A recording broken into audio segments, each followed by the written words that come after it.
জুমার দিনে আমি তিনটা কাজের কথা বলবো স্পেশালি। সেটা হলো বেশি বেশি দরুদ শরীফ পড়তে হবে।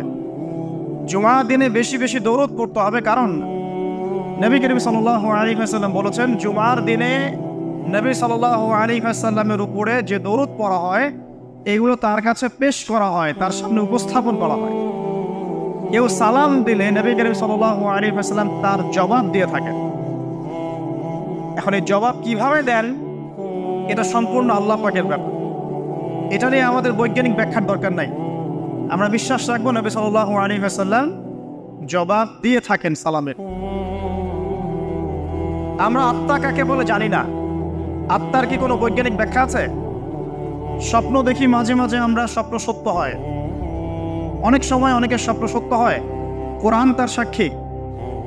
অনেক সময় অমুসলিমের স্বপ্ন সত্যি হতে পারে, কোরআন তার সাক্ষী। ইউসুফ আলাইহিস সালাম জেলখানায়, মনে আছে? দুজন ব্যক্তি স্বপ্ন দেখলেন, একজন শরাব পান করাচ্ছেন মনিবকে, আর একজনের মাথার মধ্যে রুটি, এখান থেকে পাখি রুটি খেয়ে চলে যাচ্ছে।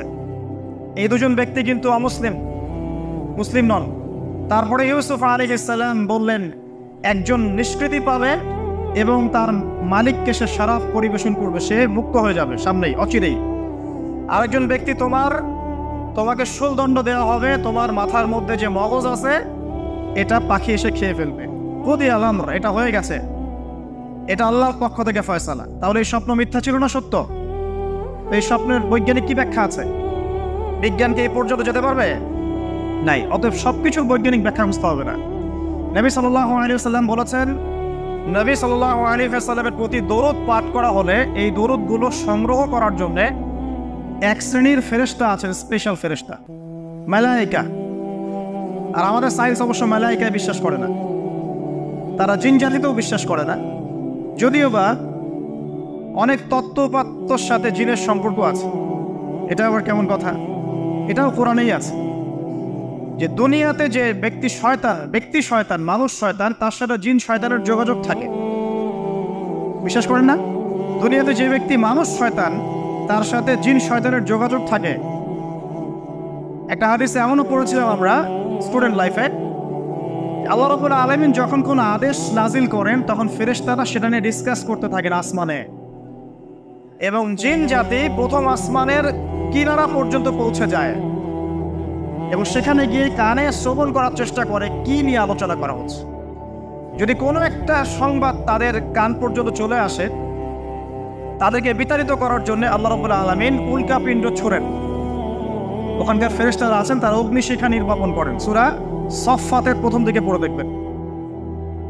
এই জিন দুনিয়াতে যে কবিরাজ বা তান্ত্রিক বা জাদুঘরের আন্ডারে আছে, সে এসে তাকে জানিয়ে দেয় এই হতে যাচ্ছে। তখন সেই তান্ত্রিক এই সত্যটার সাথে আরো 100টা মিথ্যা জড়িয়ে জনগণকে বিভ্রান্ত করে। তখন তার কথা ফলে যায়, মানুষ মনে করে যে তান্ত্রিক অনেক বড় কিছু হয়ে গেছে।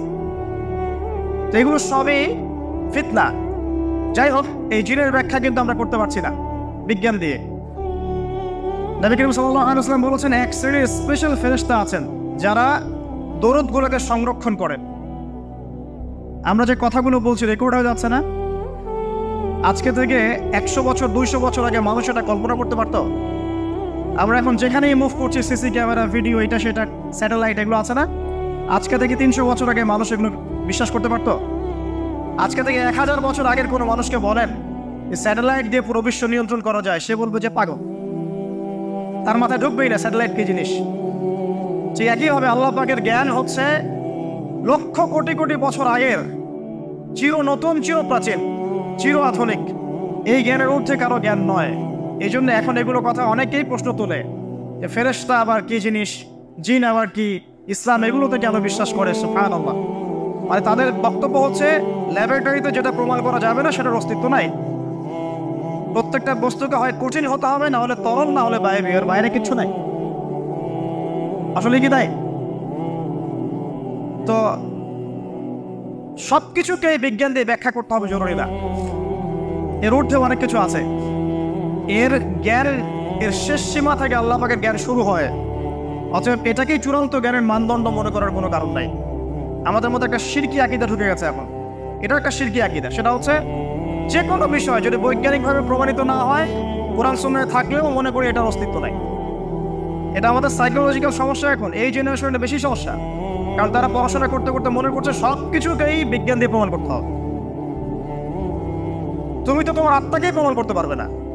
একটা মানুষ হাঁটছে রাস্তা দিয়ে, পড়ে গেল, ডেড, এরকম হচ্ছে না? তাহলে কি এমন ছিল তার দেহের মধ্যে, বের হয়ে চলে গেল, সে ডেড?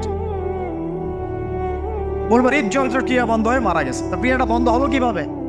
কে হুকুম করলো? কার আদেশে বন্ধ হলো? কে নিয়ে গেল রূপ আত্মাটা?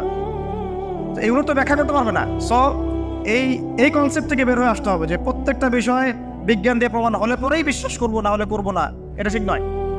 কোরআন এবং সুন্নাহ যা আছে এটা চূড়ান্ত। এর বাইরে যা আছে এটা যদি কোরআন সুন্নাহর সাথে মিলে যায় আমরা গ্রহণ করবো, কোনো সমস্যা নেই।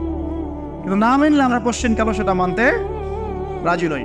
আসুন, নবী করিম সাল্লাল্লাহু আলাইহি ওয়াসাল্লাম বলেছেন এক শ্রেণীর স্পেশাল ফেরেশতা আছেন, মালায়েকা, নূরের তৈরি, আলোর তৈরি, আলো দিয়ে তৈরি, নূর দিয়ে তৈরি, যারা নিঃসন্দেহে আলোর বেগের চেয়ে বেশি বেগে ভ্রমণ করতে পারেন, নিঃসন্দেহে। আচ্ছা, তো তারা স্পেশালি এই দরুদগুলোকে সংগ্রহ করেন, দরুদ এবং সালাম এটাকে সংগ্রহ করেন, করে নবী সাল্লাল্লাহু আলাইহি ওয়াসাল্লাম পর্যন্ত পৌঁছে দেন।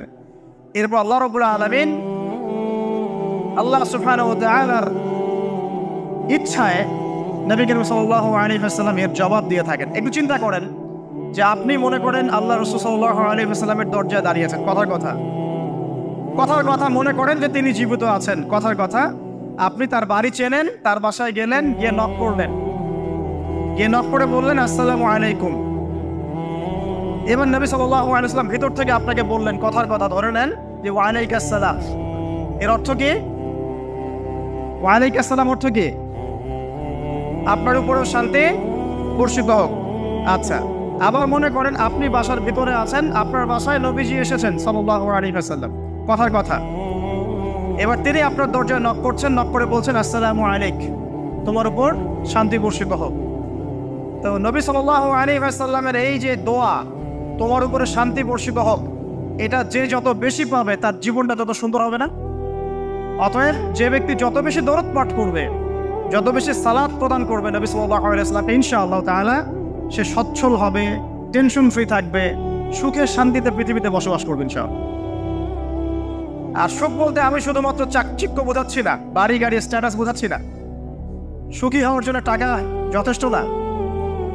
অনেক সময় দেখবেন কোটিপতি মানুষ সুখী নয়, একজন ভ্যান চালক সুখী। সুখ টাকা দিয়ে কেনা যায়? সুখ বলতে মনের সুখকে বোঝানো হচ্ছে। আল্লাহ পাক আমাদেরকে বোঝার তৌফিক দান করুন।